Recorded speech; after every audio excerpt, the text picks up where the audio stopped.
Bonjour et bienvenue à tous nos éditeurs sur l'émission juridique Au cœur du droit, votre rendez-vous hebdomadaire où nous explorons les décisions de jurisprudence.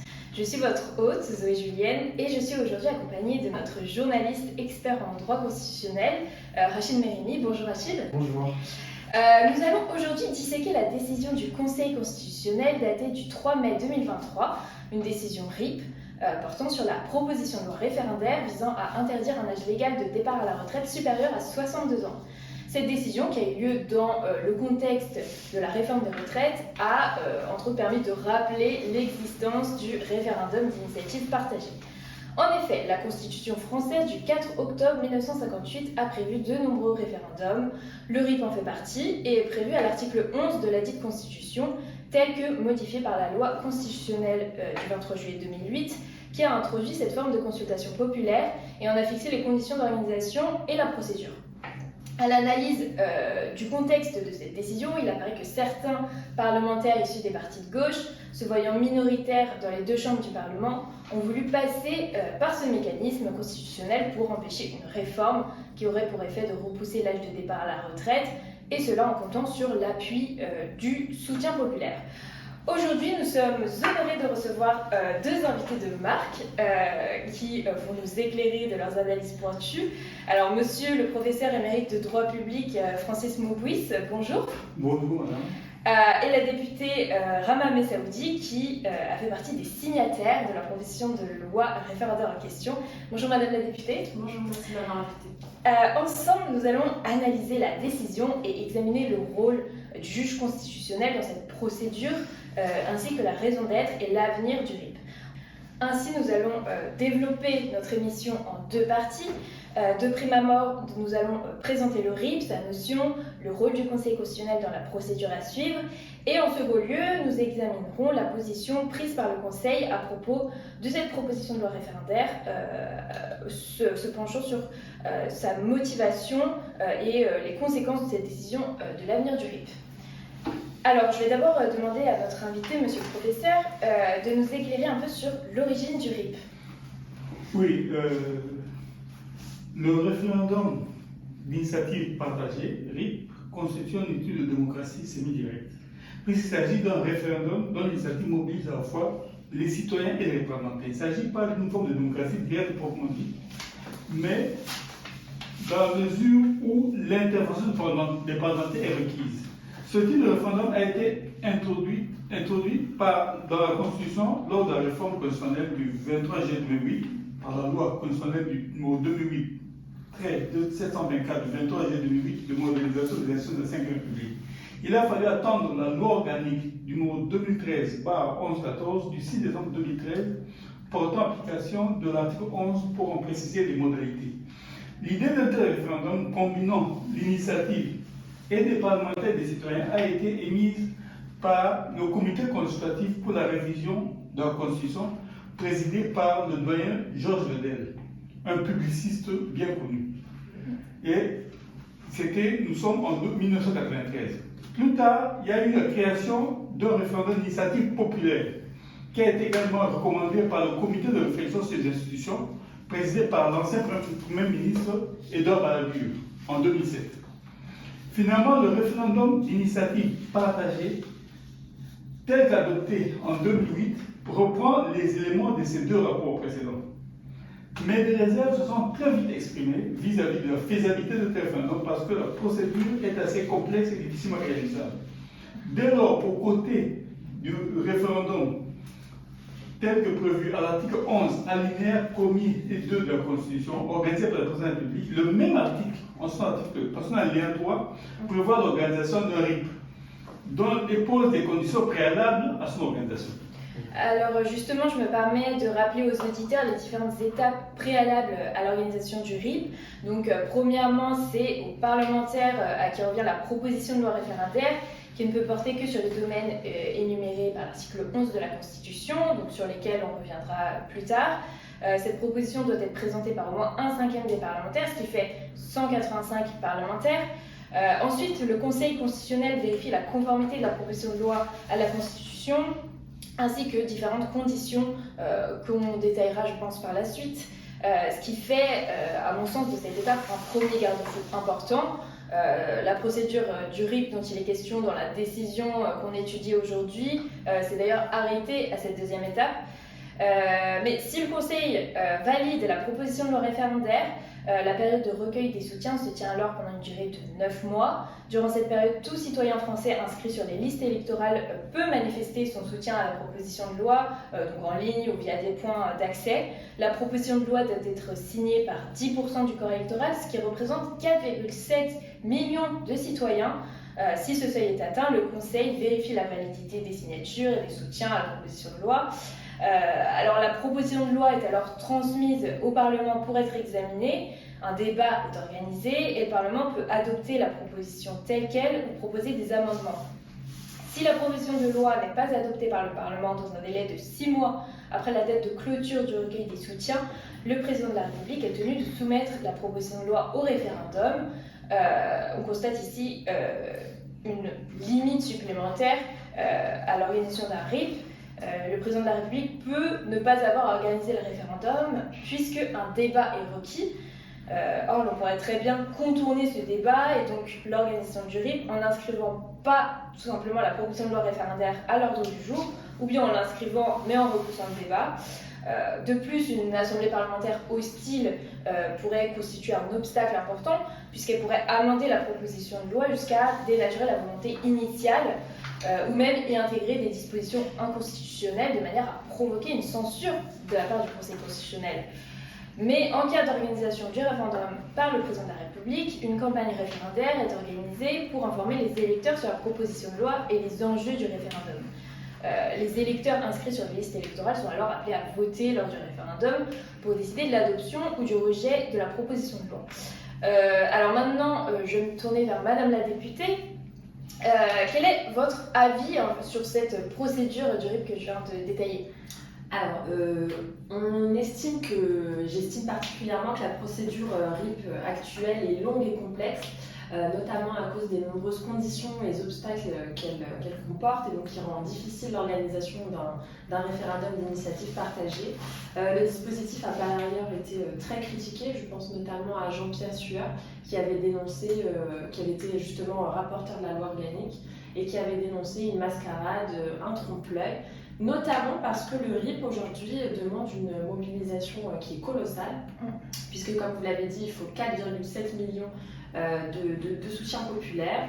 Donc voilà, c'est une mobilisation quand même qui est très importante et donc si on compare avec les autres pays européens, je pense notamment à la Suisse qui demande la condition en fait de soutien populaire pour l'organisation d'un RIP s'élève à 50 000 et donc si on rapporte à la population de la France, il faudrait qu'il y ait 500 000 votes soutien populaire.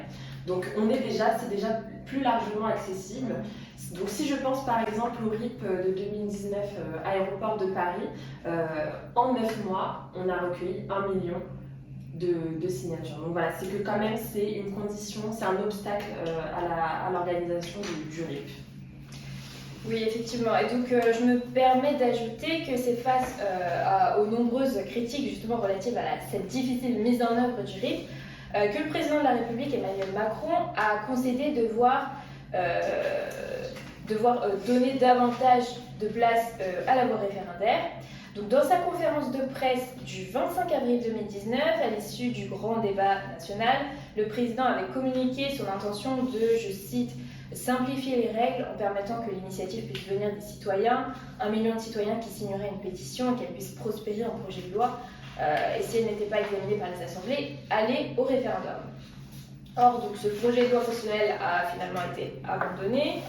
Ce n'est que récemment, à l'occasion du 65e anniversaire de la Constitution de la Ve République, que le président Emmanuel Macron a dévoilé un nouveau projet modifiant les procédures de référendum afin de répondre aux aspirations démocratiques de notre temps. Il a alors prévu d'étendre le champ d'application de l'article 11 et surtout de simplifier la procédure. Et il a à nouveau parlé d'abaisser le seuil des soutiens populaires à 1 million.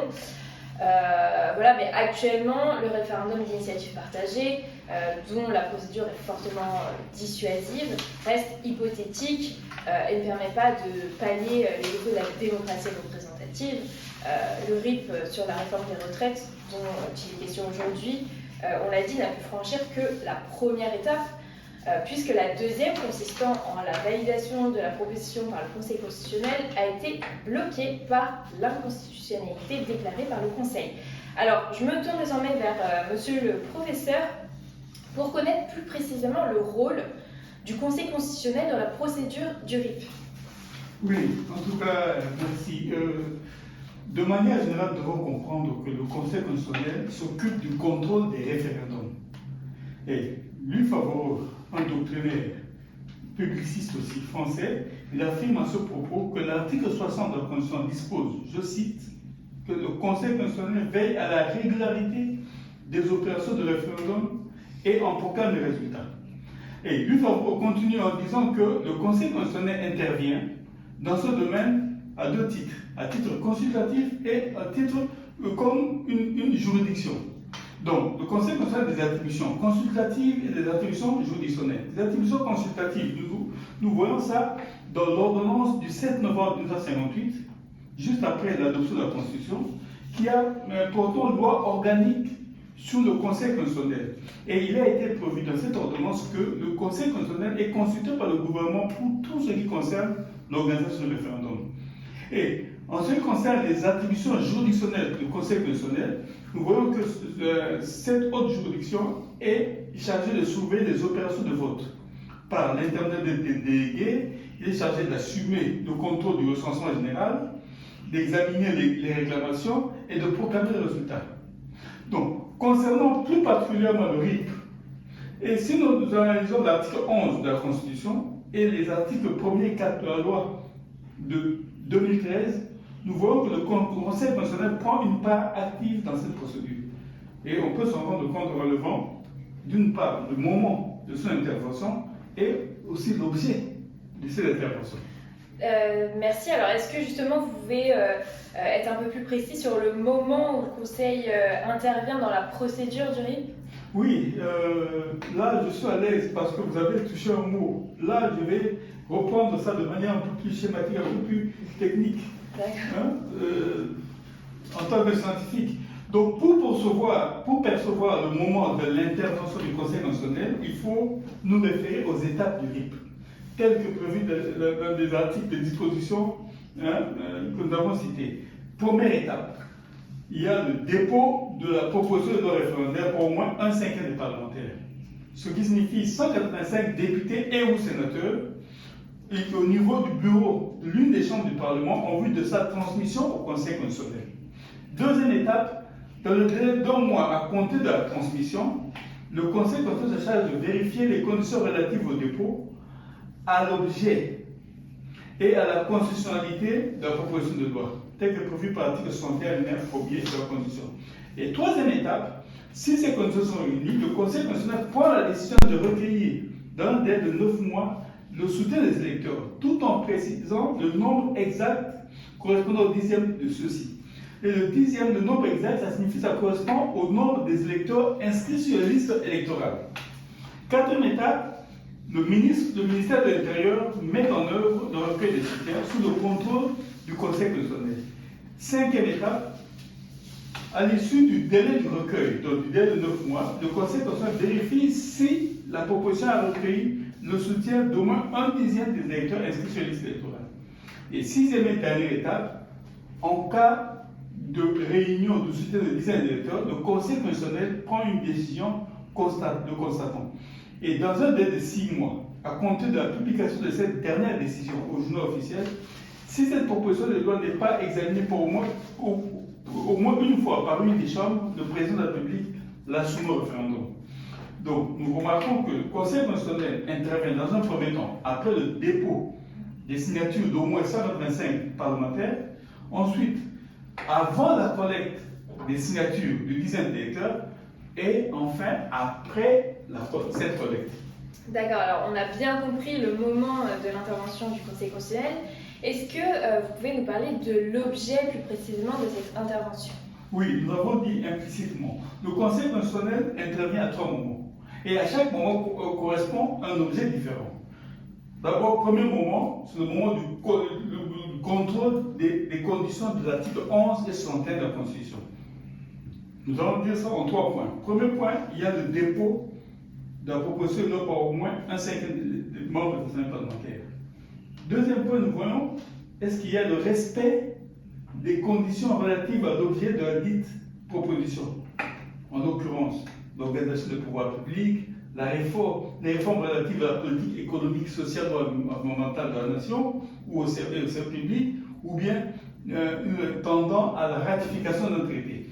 Et puis aussi une autre condition, il faut vérifier si cette proposition-là ne concerne pas une loi promulguée depuis moins d'un an, ou encore une question posée par voie référendaire qui a été rejetée depuis moins de 2 ans.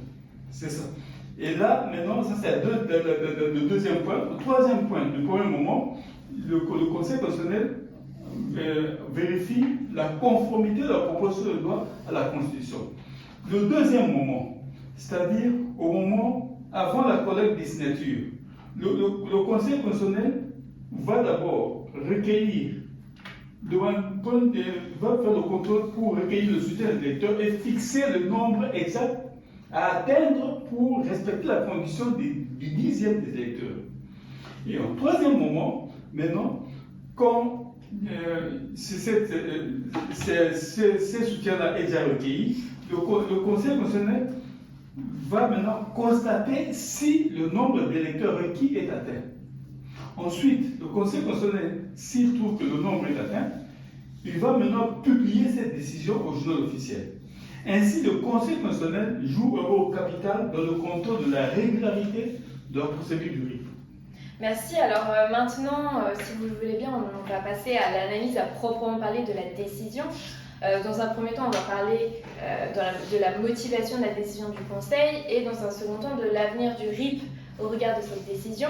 Alors Rachid, est-ce que vous pouvez nous parler de l'objet de cette décision? Oui, bien sûr. Alors pour rappel, l'objet de la proposition de loi référendaire était double. En son article 1er, il s'agissait de fixer l'âge légal de départ à la retraite et en son article 2, il s'agissait d'augmenter la contribution des revenus du capital au financement du système par répartition. Plus précisément, le premier article réécrivait l'article L 161-17-2 du Code de la Sécurité sociale pour prévoir que l'âge d'ouverture à une pension de retraite ne peut être supérieur à 62 ans. Quant au second article, il modifiait d'autres articles du Code de la Sécurité sociale afin d'augmenter le taux de la contribution sociale généralisée sur certains revenus du patrimoine et produits des placements et d'affecter le produit de cette contribution sur ces revenus et produits à la branche vieillesse et veuvage du régime général de la sécurité sociale. Dès lors, comme l'a précisé M. le professeur, le Conseil constitutionnel est chargé de contrôler le respect des conditions permettant l'usage du RIP, et ce, sur le fondement de l'article 11 de la Constitution et des articles 1er et 4 de la loi organique du 6 décembre 2013. Le contrôle constitutionnel et ses motivations, afin de déclarer irrecevable la proposition de loi référendaire, se sont articulés en 2 moyens. À savoir, d'abord vérifier que les conditions matérielles sont réunies, puis se prononcer sur le fond de la proposition afin d'en vérifier sa concordance avec le premier de l'article 11 de la Constitution.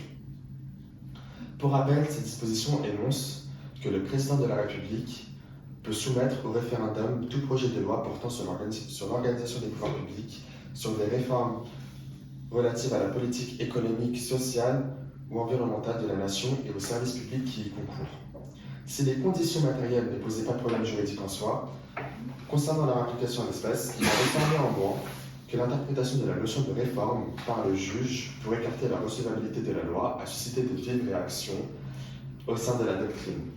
Concernant le contrôle matériel, le Conseil a d'abord relevé au paragraphe 4 que le seuil requis des signataires des membres parlementaires était atteint. En l'espèce, le RIP a été déposé par plus de 250 députés et sénateurs, donc largement au-dessus du seuil des 185 parlementaires requis. Puis de Madame Régionale, le Conseil fait appel à ses décisions précédentes afin d'étayer son office. C'est ainsi qu'il a affirmé, en citant au paragraphe 5, sa décision du 9 mai 2019, qui lui appartenait de vérifier qu'à la date d'enregistrement de la saisine, l'objet de la proposition de loi respecte bien les conditions posées au 3e et 16e alinéa de l'article 11 de la Constitution. Ainsi, le juge précise et confirme le moment où se place le conseil, c'est-à-dire à la date d'enregistrement de la saisine. Et est-ce que vous pouvez nous expliquer en quoi la date de la saisine joue ici un rôle important? Alors la date de saisine est très importante, voire décisive, parce qu'elle permet d'apprécier le changement de l'état de droit, de l'état du droit opéré, et donc la notion, entre guillemets, de réforme. Néanmoins, comme le souligne Pascal Delier dans son article Qu'est-ce qu'une réforme, publié dans la revue RT-Décive, le Conseil constitutionnel procède ici à une franche relecture de la décision du 9 mai 2019. En effet, la date de saisine était mobilisée en l'espèce, non pas pour apprécier la notion de réforme, mais plutôt pour vérifier que les délais imposés par l'article 11 étaient respectés, comme par exemple l'exigence que la loi n'ait pas été promulguée depuis moins d'un an. Après avoir vérifié que les conditions matérielles étaient remplies, le Conseil constitutionnel s'est ensuite penché sur le fond du RIP et sa concordance avec la notion de « entre guillemets » de réforme. Ainsi, au paragraphe 4, 5 et 6, la haute juridiction a alors rappelé les deux articles et leur objet tout en les confrontant à la notion de réforme.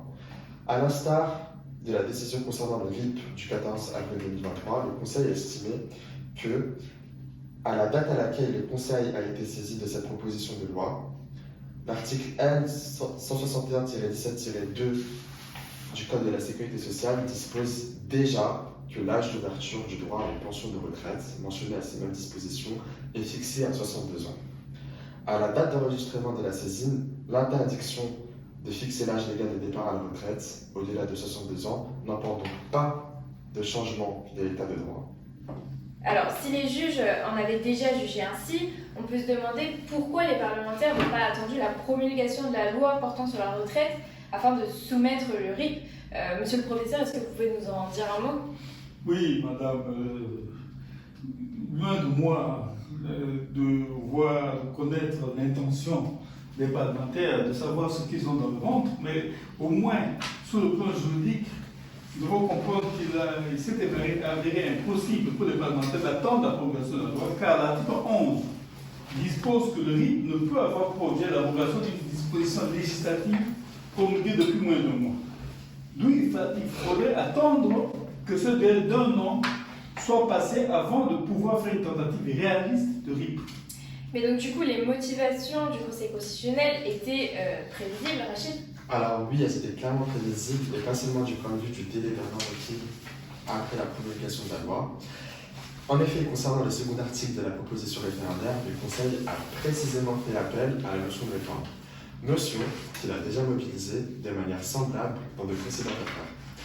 Les motivations du Conseil étaient alors totalement prévisibles, et la stratégie d'ajouter un deuxième article de ce type s'est révélée inefficace pour les parlementaires afin de tenter d'anticiper l'interprétation du Conseil.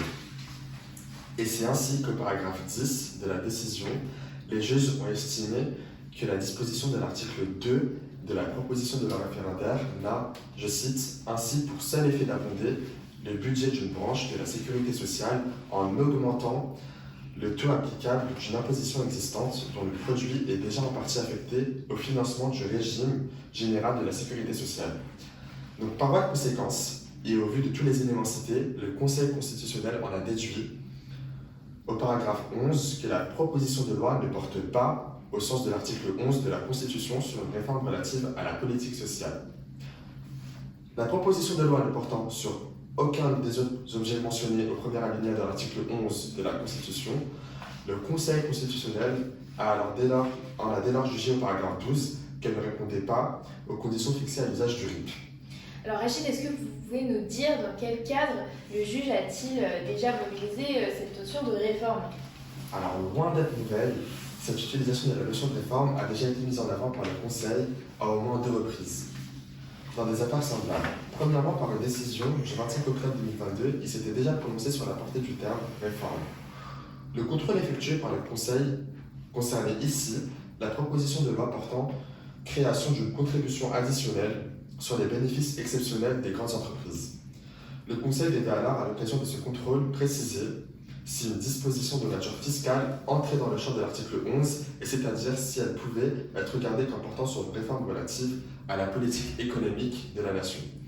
Le Conseil constitutionnel avait déjà fait le choix de mettre de côté l'expression de politique économique pour se concentrer sur la notion de réforme.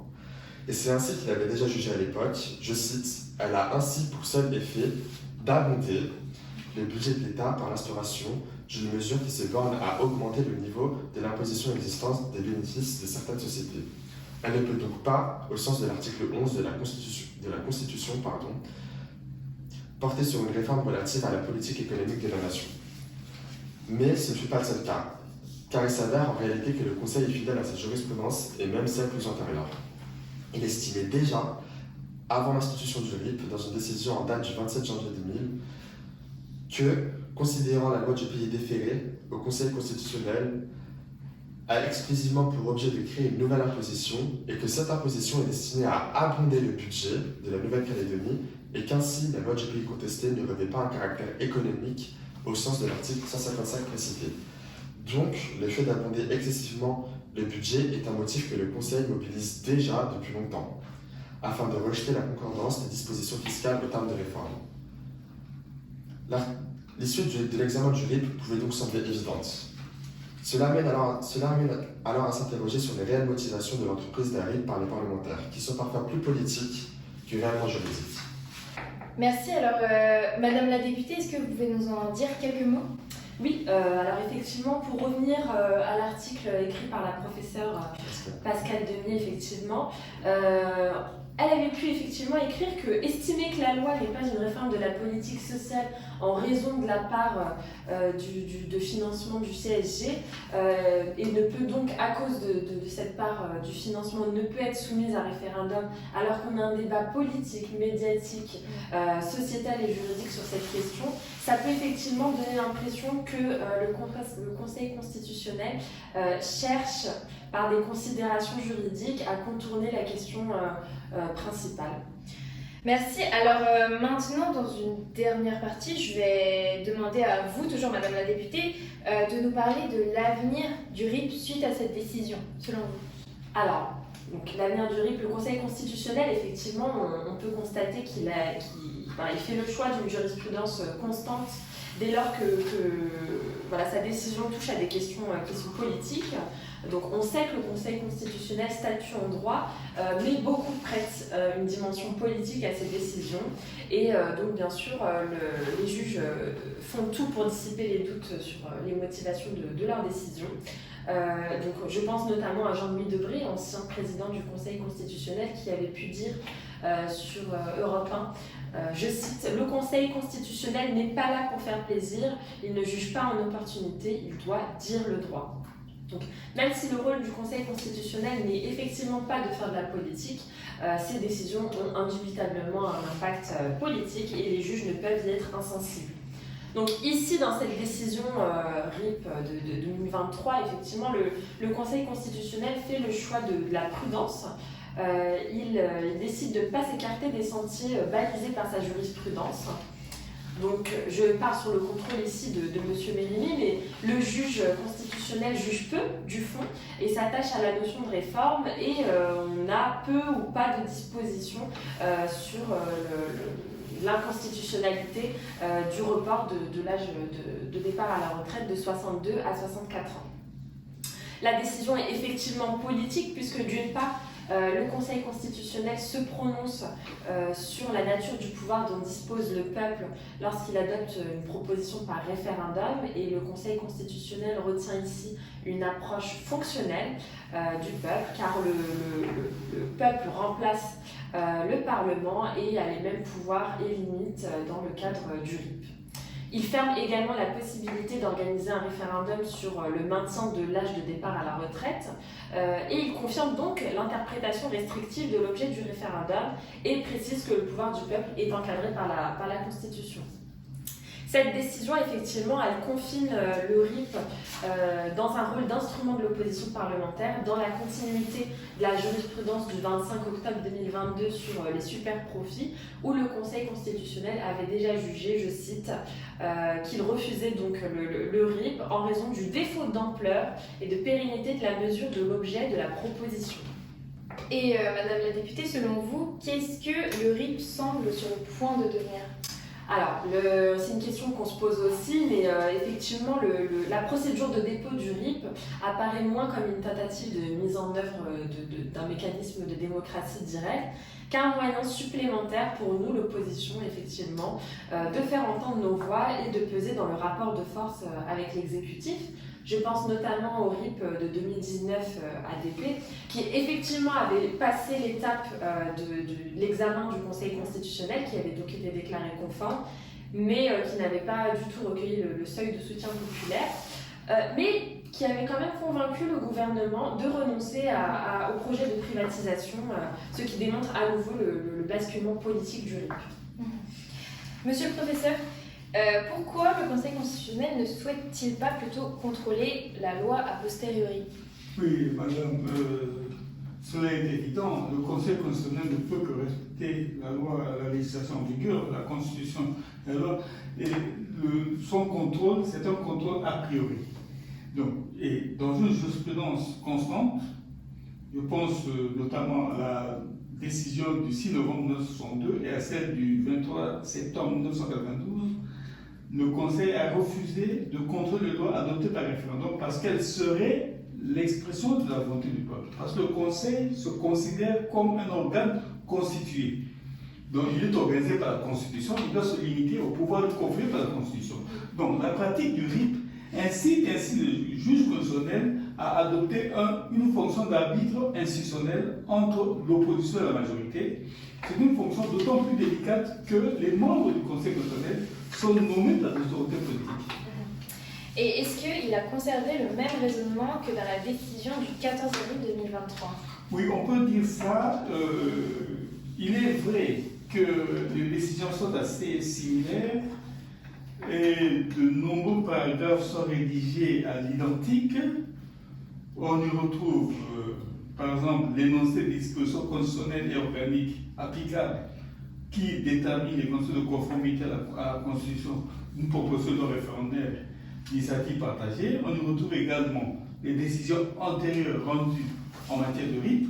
Le Conseil constitutionnel va même jusqu'à conserver le même raisonnement sur le report de l'âge légal de départ à la retraite, en disant qu'il y a l'absence du changement de l'état du droit à la date d'enregistrement de la saisie du Conseil constitutionnel, le plafond d'âge qui ne constitue pas un caractère contraignant. Le Conseil constitutionnel reprend un raisonnement qu'il avait retenu à l'occasion de la décision dont parlait tout à l'heure Madame la députée puis M. Mérini, la décision du 25 octobre 2022, où il avait conclu que la proposition de loi ne portait pas sur une réforme relative à la politique économique de la nation au sens de l'article 11. Vous vous souvenez ce qu'a dit la fameuse proposition sur des super profits. Madame la députée, qu'est-ce que vous pensez de ces affirmations, monsieur le professeur? Alors, effectivement, les décisions dont monsieur le professeur parle n'excluent pas qu'une loi ayant un objet purement fiscal puisse constituer une réforme relative à la politique économique, sociale ou environnementale. Mais effectivement, la notion de réforme est entendue assez strictement par le Conseil constitutionnel. Et donc, une mesure fiscale ne peut constituer une réforme qu'à condition d'affecter les objectifs traditionnels de la politique ou d'emporter une modification suffisamment importante de la structure de fiscalité. Donc pour le Conseil constitutionnel, ici en l'état, une simple augmentation du taux d'imposition ne remplissait pas cette exigence. Et donc cette décision a deux conséquences, effectivement. La première, c'est qu'elle ferme la voie référendaire sur le sujet de la réforme de retraite pendant 1 an, comme prévu par la Constitution. C'est-à-dire que pendant 1 an, il nous est impossible de former un RIP qui porte sur l'âge légal de départ à la retraite, puisque ce RIP emporterait l'abrogation de la loi du 14 avril 2023. Donc il ne reste que la voie parlementaire classique. Et la seconde conséquence de cette décision, c'est effectivement cette décision du 3 mai 2023 et toutes celles qui l'ont précédée pourraient avoir comme conséquence la désaffection pour cette procédure de RIP. Donc le Conseil constitutionnel examine avec une telle rigueur les propositions de RIP, notamment en optant pour cette conception restrictive de la notion de réforme, que cela pourrait avoir pour effet effectivement de désintéresser les parlementaires et les citoyens de cette procédure. Donc le Conseil constitutionnel avait émis un jugement qui était mitigé dans sa décision RIP de 2019 sur les ADP, et il disait, je cite, la procédure est peu claire et dissuasive pour les citoyens. Donc c'était implicitement en fait une invitation à l'exécutif afin d'améliorer le dispositif. Et donc effectivement, toutes ces décisions RIP ravivent le débat sur la démocratie participative et sur effectivement la création d'un référendum citoyen. Rendu impraticable, ce RIP risque de devenir un outil politique de pression parlementaire à cause de cette interprétation stricte de la notion de réforme, et le Conseil constitutionnel ici contribue à nouveau à la neutralisation du RIP alors qu'il était gage d'équilibre institutionnel en modérant le pouvoir exécutif et sa majorité. Donc le RIP effectivement a été introduit par la Constitution, mais ses modalités relèvent d'une loi organique, et donc une solution pourrait être de modifier ces lois organiques dont découlent les conditions actuelles du RIP. Donc pour reprendre par exemple le RIP ADP de 2019 qui n'avait recueilli qu'1 million de votes, ce qu'on propose nous, c'est une obligation pour l'administration de se mobiliser et pour recueillir des soutiens populaires, et donc organiser elle-même une véritable campagne de collecte de signatures qui serait couplée à une possibilité et non pas une obligation de récolte électronique des soutiens. Merci. Alors, pour finir, monsieur le professeur, est-ce que vous avez quelque chose à ajouter à ce propos ? Oui, nous comprenons le sentiment de Madame la députée en tant que décideur politique. Et d'ailleurs, nous pouvons ajouter que dans ce sens, Monsieur le Président Macron avait livré ses réflexions au sujet d'un projet de loi constitutionnelle qui impliquerait la réduction significative du nombre des signatures nécessaires pour le RIP, passer de 4,7 millions à 1 million afin d'obliger le Parlement à débattre. Et une modification à l'article 11 serait également dans les projets avec l'implication des questions de société de réforme. Mais surtout, le projet prévoit une réorganisation de la Constitution avec la création d'un titre spécifique pour la participation citoyenne, en dissociant le RIP, donc référendum d'initiative partagée, et le RIC, référendum d'initiative citoyenne. L'initiative pourrait ainsi venir soit des parlementaires avec 93 députés ou sénateurs, puis 1 million de signatures, ou directement des citoyens avec 1 million de signatures, puis 93 députés ou sénateurs. Cela serait encore une source de crispation pour le Conseil constitutionnel. Ça, je vous assure, parce que le Conseil constitutionnel ne saurait pas comment se positionner sur le contrôle constitutionnel d'un projet soutenu par 1 million plus de citoyens. Ce serait donc encore un contrôle a posteriori, alors que son rôle, c'est le contrôle a priori. Donc, c'est ça qu'on nous dit. Merci le professeur. Et bien, merci à tous nos participants à cette émission. L'examen de la décision nous a permis de présenter le RIP, le rôle du Conseil constitutionnel en la matière, d'examiner la décision ainsi que les conséquences de cette décision sur l'avenir même de ce type de référendum. Alors on peut se demander si une réforme du RIP effectivement est nécessaire, et dans l'affirmative, quels en seraient l'objet, la raison d'être, et ça seul l'avenir nous le dira. Merci à tous nos auditeurs d'avoir écouté notre émission Au cœur du droit.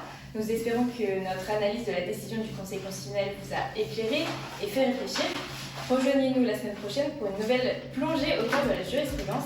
Bonne semaine et à bientôt. À bientôt, merci Zoé. Merci.